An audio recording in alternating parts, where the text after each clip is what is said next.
Hello, hi, and welcome to the second part of your atmosphere unit, and we're looking at variations in global insolation.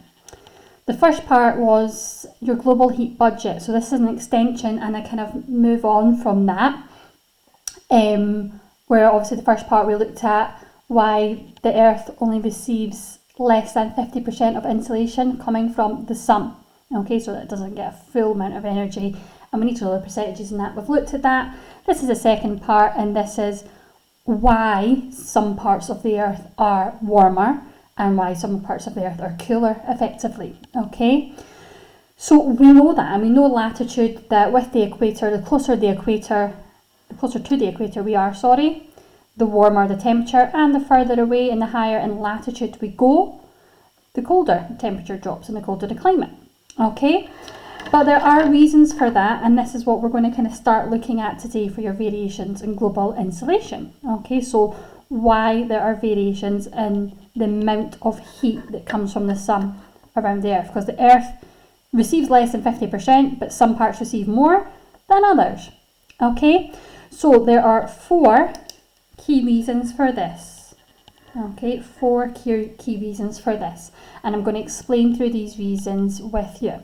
And you can see that I've highlighted each of the reasons in different colours so that they match together. Okay, and this will help you make your table in the next task. So your first reason, okay, well actually before we even go to the reasons, you can see we've got a nice, really poorly drawn picture here of the sun. Okay, and we have our Earth here. You can see the dashed line there with the equator. Okay, the equator on it, and you can see where I've put dashed lines for your polar areas as well. And when I'm going to be talking about latitude, okay, remember latitude is kind of how high or low from the equator you're going.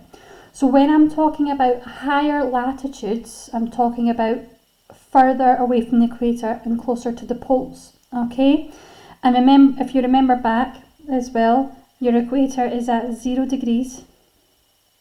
Okay, if you think in angles, and the further up you go, your Arctic Circle here is at 66 degrees, and your North Pole is at 90 degrees. Okay, so that's when we're talking about higher latitudes, and then higher latitudes the other side. Okay, what is in the northern hemisphere is mirrored in the southern hemisphere. Okay, and then we're talking about lower latitudes, you're closer to the equator. Okay, so your lower latitudes is obviously 0 degrees at the equator, and maybe your tropic areas, which are about in between kind of 20 to 25 degrees, but usually 23.5 degrees north and south for your Tropic of Cancer and Tropic of Capricorn. So that would be a lower latitude, and these would be higher latitudes. Okay, so the first reason we've got, okay, you can see I have drawn two large arrows here. Okay, and obviously on purpose I've tried to show this through a diagram, that you can see here that this arrow looks longer than this arrow. So we've got ray A and ray B. So ray A looks longer than ray B. Okay, coming from the sun. So it's the same rays we've got coming from the sun, but ray A has a head longer than ray B. Okay, and the reason for that is, your first reason, which we've got here in purple, is ray A has more atmosphere to travel through than ray B does. Okay, so you can see here the thickness of the atmosphere. The atmosphere does get a little bit thicker just due to the curvature of the Earth that we have. You can see here. Therefore, this ray has more atmosphere to travel through before it actually reaches the Earth's surface. So as it has more to travel through, you're going to lose more heat energy, more insolation through absorption and scattering, like we looked at last lesson for your global heat budget. So a lot more energy is going to be lost through absorption and scattering if it has to travel through more atmosphere, in comparison to at the equator, at your lower latitude areas, it doesn't have as much atmosphere to travel through. Therefore, less heat is lost through absorption, reflection and scattering. Okay, so that is your first one. And we can see here, get my page straight.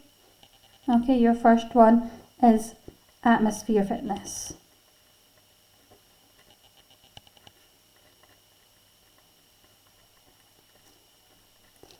okay, that I've highlighted here in purple. You can see, okay. So the thickness of atmosphere is your first reason for variations in global insolation. A lot more heat is lost here in comparison to this section here. Your second reason is relatively similar to that, okay? So because we have here, this ray is hitting this section directly, it's hitting it face on, therefore our heat here is concentrated at the equator, okay? So it hits it directly, right straight on, it is concentrated at the equator, our heat, okay? And any insolation that comes from rays. Whereas at the poles, in your higher latitudes at the poles, your heat is spread over a larger surface area. That's why I've highlighted this bit in red, even though it's the poles. It's got a larger surface area to spread out over due to, again, that curvature of the Earth. So because it's curved, it's got a larger area to spread out over. So even though this area is getting less heat coming from it, because a lot's going to be lost through absorption and scattering and reflection, the heat that does get here has to spread out and heat up a larger area than this section here, because this section here is just hitting directly. So what we see at the equator, your heat is concentrated at the equator, okay? Whereas at the poles and at higher latitudes, your heat is spread over a larger area, or is dispersed over a larger area due to your curvature of the Earth. Therefore, again, you're losing more heat from here, because it's got to heat up a larger area, whereas this area is smaller and more concentrated, okay? So that is your second reason, is your concentration. Which we've got in orange. Okay. Your third reason is quite links into this one also. Okay. So I'll go into this more kind of next lesson as well, due to the different climate zones and vegetations that we have. But at the equator, we have dark vegetations. We have dark tropical rainforest at the equator. So because of that, this dark colour absorbs heat, and we can see there. So dark vegetation absorbs heat, okay? Whereas in comparison, your polar areas are white in surface, therefore they are very reflective and have a high albedo, okay? And we spoke about that last lesson as well. So white polar surfaces have a high albedo, therefore a lot of the sunlight that is reaching this area is reflected back into the atmosphere. So a lot of the heat that is getting here is reflected back into the atmosphere, whereas this bit is very absorbent. So that's another reason for for variations in global insolation, okay?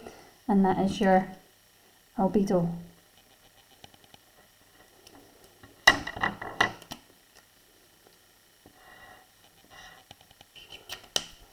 Okay, and the last one that we have, your last reason, I told you there's 4 reasons, the last reason that we have is to do with the Earth's tilt, okay? So we know that the Earth is on a tilt 23.5 degrees, okay? And I've attached a video just from the internet that kind of explains how that works, and how that results in seasons. Okay, so that's probably worth a little watch just to kind of get your head around that if you're not too sure, and how the Earth's tilt works, and then how that results in different seasons for us. Okay, but due to our Earth's tilt, the equator doesn't really get seasons, and it has 365 days a year of sunlight. So it has sunlight all year round, because it doesn't have spring and summer, autumn and winter. It is hot all year round, and that's because it gets this concentrated heat all year round. Okay, so your equator areas have insolation all year round. It's not having periods of very low or little insolation like winter time. It is hot all year round and getting full on 100% heat all year round. Whereas, move this up a little bit because it's down here. Okay, whereas your polar areas are really affected by the tilt of the Earth, okay? And that is because for half of the year, at least half of the year, in the winter time, and in autumn and a little bit of spring as well, that in the Arctic area they are in complete darkness because they're facing away from the sun, and that's due to the tilt of the Earth and the Earth's turning on its axis. Okay, so due to this they have very limited insolation received throughout the year at the polar areas. Okay, so there's some parts of the year where they will receive very, very little sun to no sun, and sometimes, okay, and if they're receiving no sunlight, then they're going to get very little insolation coming through. Okay, so there are periods throughout the year in the polar areas where there are very, very little to no sunlight. Therefore, that is going to have effect on the amount of sunlight that this gets throughout the year. Okay, this results, sorry, I'll leave that to that last one. Okay, element tilt. These are the 4 things that you need to remember. Okay, the atmosphere thickness, the concentration, the albedo, and the tilt of the Earth. Okay, what this does is this leaves a surplus and a deficit. Okay, and that's really key to understanding our next things.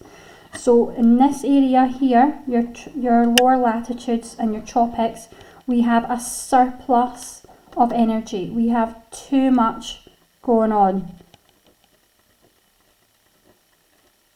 A surplus of energy. Okay, whereas at your polar areas, we have a deficit. That means it's in the minus, there's not enough energy. Okay, so we have too much energy being produced here because we have a lot of insolation coming. Whereas at our polar areas, we are in a deficit. We do not have enough energy for survival here.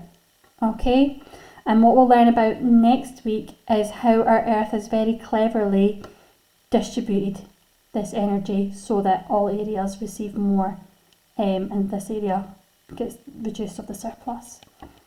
Okay.